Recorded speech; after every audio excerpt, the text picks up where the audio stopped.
before I asked what shark means to Sandra and how would she define a shark, and Mahati, how would she define shark, I just want to put it out there that in Life of Pi I had to show shark, right? My job was very easy. I had English narration where I kind of like talk about sharks, and when I could have done anything. I could have done this and then said this is my shark, and then next time I did this, people understand, right? So my job was easy, and I went with this. And my reasoning was it's a fish, first of all, and for me it is like I'll talk about it later. At this point I'll stop and then ask because I'll come back and then say what shark means to me. At that time it will make sense. So Sandra, would you like to go ahead and then talk about your definition of shark? When you hear shark, how do you define shark? So shark for me, when I first think about shark, I think about its figure. It's a gigantic, huge figure, and also its jaws, and it's different from the fish. And how is fish different from shark? And it's also ferocious animal. So I thought about this, how to make a gesture for shark. Let's wait on the gesture. Yeah. Let's just define what shark is, and then we'll pick its lakshanas, and then we'll move on to the gesture. So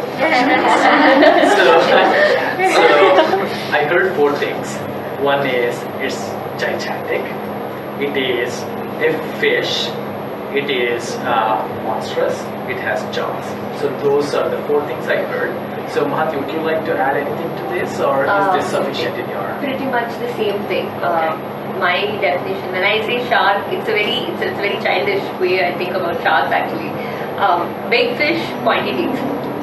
Big fish, pointy teeth. Like the 2 things that strike me the most when you think of shark. Okay. It may be the influence of the movie Jaws. I don't know. Yeah. So to me, shark is a little different. I look at shark as to me it is definitely a fish. It is the top predator. It is not a vegetarian. It doesn't eat kill or anything. It is top predator, right? It is to me king of the seas in a way, like how we call lion king of the forest, right? It's a predator.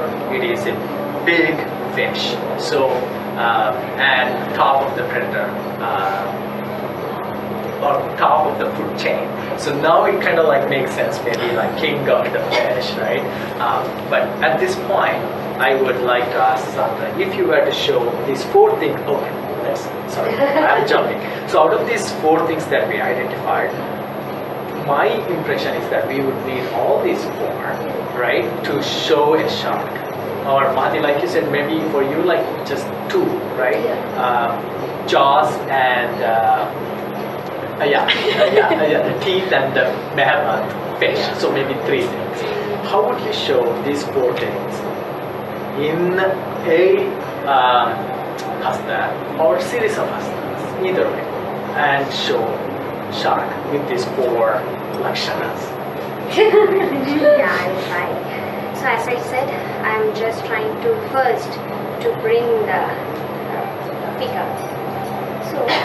So here this is a fish. So from here. Gigantic, okay. Fish with open jaws.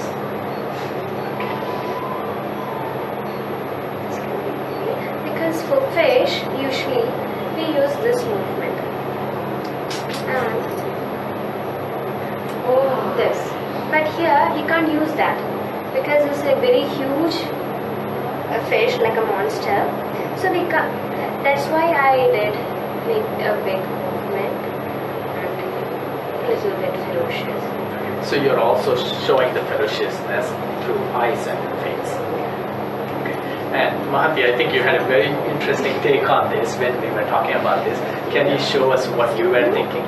So basically shark is an aquatic creature, therefore it's a fish. Yeah. So start with this. And so I said fish. So if I have to show a normal fish, I would probably just show this. Like again it involves my body language. So I would probably just show like a small movement. But this is a shark. Yeah.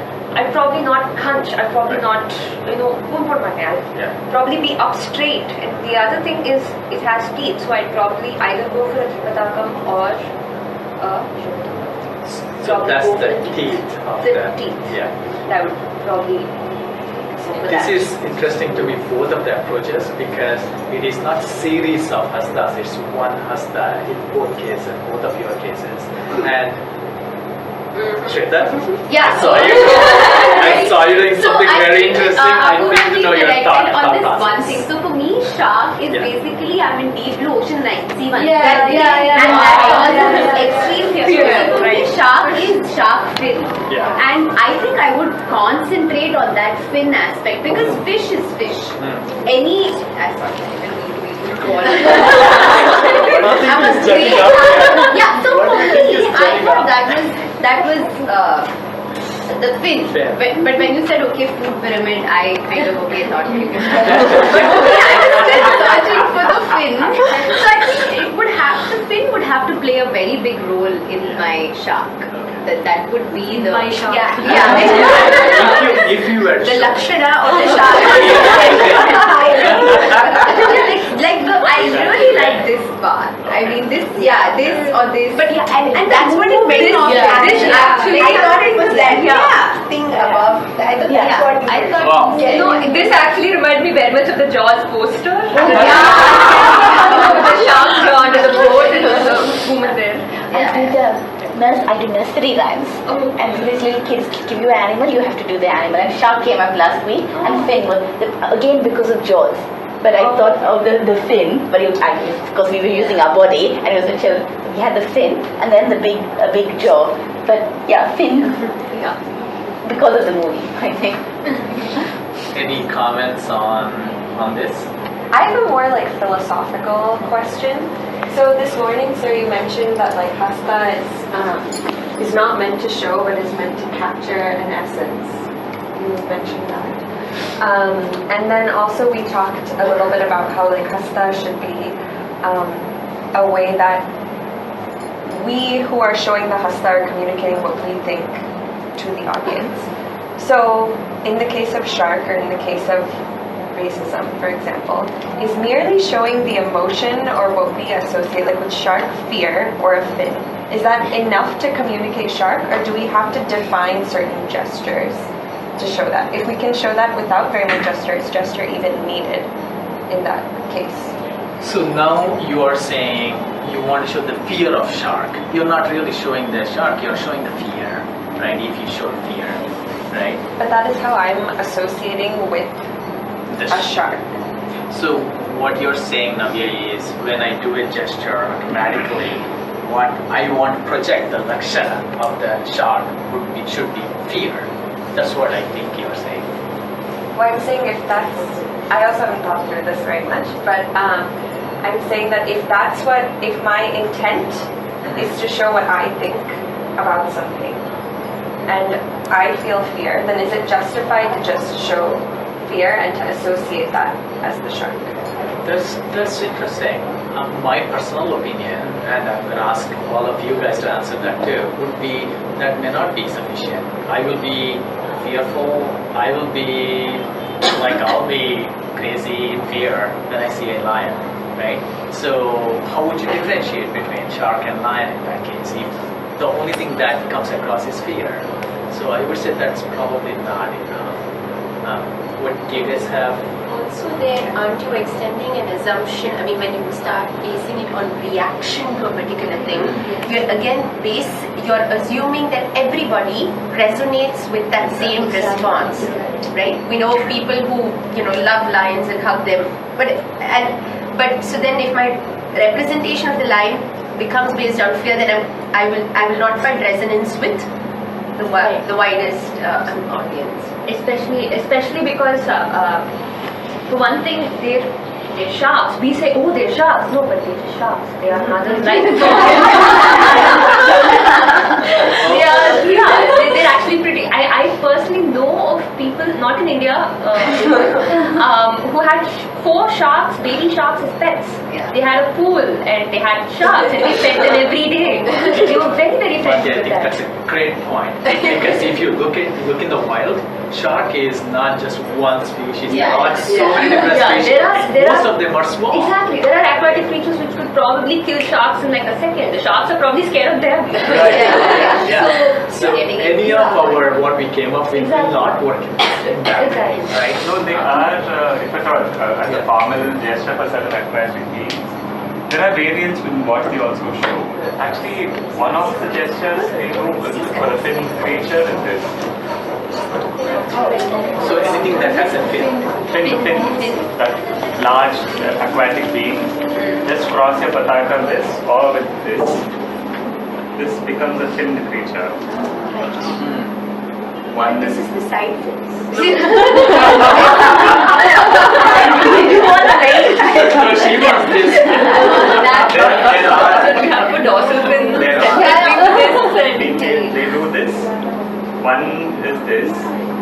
Also this. Oh yeah, that's beautiful. So we had another interesting thing that came up, and I think this is the right. Let me try to do that, and then I'll ask that question. We have whales, right? Some of them are whales. So I think it is also important to kind of like differentiate between whales and sharks. See, one thing is where when you put it, there are certain creatures when they focus on the snout of it. Differentiate the snout, they do this. One. And also, from something has a control on the top fin, this, or on the tail. Some has a Like a scorpion. like the entire thing is about the tail. The tail is like an eel. like an eel. The aquatic beings whose entire power is on the tail, but not anything in the front. If you cut the tail, they are dead. Like there are certain forces. For the front fin is more forceful, for side fins are more forceful. So there are certain suggestions they Gestures do. of Yeah, see, this is one form of fish. For fish itself, they do this. This. There are certain, to define small fishes, tender fishes, there are aquatic jalajatis. So my next question is, what was the, are these performative, like performative aspects, and what was the name, right? In the sense, like, there were tales like that. Argument's sake, there is something called Sagara Varnana. There's an episode of Sagara Varnana been happening in certain episodes of the drama itself. Then entire Jalajati Hastas are taught. In a sense, they are very famous yesteryear's dramatic traditions, that an entire episode of Vanavarnana. So that Vanavarnana is taken as a standalone exercise where the actor works, the dancer works, and comes up, the Shastras are given to them, you memorize your work, and with that, how do you make a poetry out of it and show to the master? Like, they keep polishing it and working on it.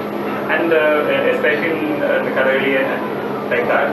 Yeah. These are Nagara Varnana is another episode you work with. Vana Varnana, Samudra Varnana, Sagara Varnana, Nadi Varnana. Right. So there are cases you have to have different. And you would ask the master, I want to do this, so what do I work with? Then this gestures are given to you. But out of which what you create is someone's personal working. So there is a context in which they have been used. But today we don't use these pockets of working. There is something called Nakashika Varnana, defining from top to toe what all you define for every part of the body. So there have been hastas used for these things. So Interesting. I have a question. So this is because of my personal lack of knowledge of what exists in the text. But like you said now, since there have been explorations in very strong gesture schools of like Nagaravarnana or the sea world for that matter. So did the collective that came together with this language, did it not go beyond the nouns that we had or what we physically saw? Did it never go beyond the theories or philosophy or like why are we struggling with racism? Was there no racism then? No. The idea you exactly said is the fact initially when you work with hastas, slowly you throw the hasta off also. For many masters, there is no need for hastas. Correct. The initial training of Nagara 1 or whatever you did, for initial pedagogical material, you would need it. Later, a fish or the thing can be even distinguished by the eye itself, and the body, becoming the body. Like, where you, one or two things you did, crouching the body or not even crouching your shoulder, but entirely different with two different aquatic beings, or becoming that. If I understand it right, to me, much of these are pedagogical in nature, for training purpose and also for understanding what the situation is for much of a. And also, as we are doing the current exercise, even to understand what certain things are, how do you arrive upon that, so that we capture a lot of data from that and we create it. So that's a really interesting question, Shweta. So Sandra and I were talking about this. I said, hey, racism is a concept, right? Do we know any other concept in our known hand gestures? And I was scratching my head, you could come up with anything. So I wondered about the same thing also. It all seems to be noun and verb. That's it. Like no concept. I was thinking of, okay, as a concept, what do I do? And then I was thinking of the adjectives that we use for somebody who's great, and we say he's unequal. He's unequal to, there's nobody equal to him, right? And we use a lot of, we use the balance But scale. is that a concept really, right? Equal for a change is not a noun. For me, that itself is a big. You're using a noun to describe it. But I am using a noun to So I describe think it. most of our descriptors are nouns, but how you contextualize Is that the starting point for all the gestures that they are things that you see, touch, feel, and then they kind of become a gesture? So they are whatever we have been jotting it down. Initially, we only known for the known, the unknown. Like whatever we know, we try to jot it down first, among us. That's how we have been learning. That's how the learning process starts. First, we capture the noun forms known related to it. No, not. See, the factor also lies that if you are able to just stand while you act, matter ends there. You can walk in. We can also stop it at that level. But how many years and decades of tapas would have done? I will use the word tapas there, whatever I would say. But even just to walk in as a fish, walk in as a river, convincing Ganga. How can you even walk a Ganga? And the ultimate is about I'm not philosophizing this. Ultimate would be that upside down of getting into, anyway, these are all little huge challenges where actors in India have taken up. But to enact death, what is that last 20 minutes of your life is when soul is departing your body. There are challenges this acting tradition in India has taken up. But not even to there, where is the gesture? Enacting death, where is the gesture? Everything is gone. But every cell, this is not exaggeration, but any one of us who have seen that know. That every body becomes gesture now. Every speck of the body has suddenly become some kind of a codified gesture. And not even spontaneous. They are very repeatable. It's not like, I can't do the scene next time. You cut it and say, Ashan, can you do it again? They would perhaps do it. Because for them it's so distanced acting. This distance, in my opinion, comes from gesture training. The frequency of getting into and getting up, getting in and getting up, I think JC, what you are trying to say, or what I think I am hearing is to get to Satvika Vinaya, you have to walk through the Hanika and Vachika. Even before that, even to hold a hand gesture, we should be trained in Adav. Right, yeah, so you have to walk. You can't. Right. Without the basic stance of working for so many years, you can't hold a gesture. Without holding a gesture, you can't. In my opinion, it's a build-up process. That's what I strongly obviously, that's where the need of hastas are there to get to. And honestly, and all of us who are constantly studying and researching, we constantly keep questioning why the fire is a fire. There's no stopping about it, and we have to read these issues so that learning becomes far more deeper and far more objective in the given generation. even that's what I can't. So who thought shark could invoke so many things? Huh? So at this point, I think we should move on to the next one.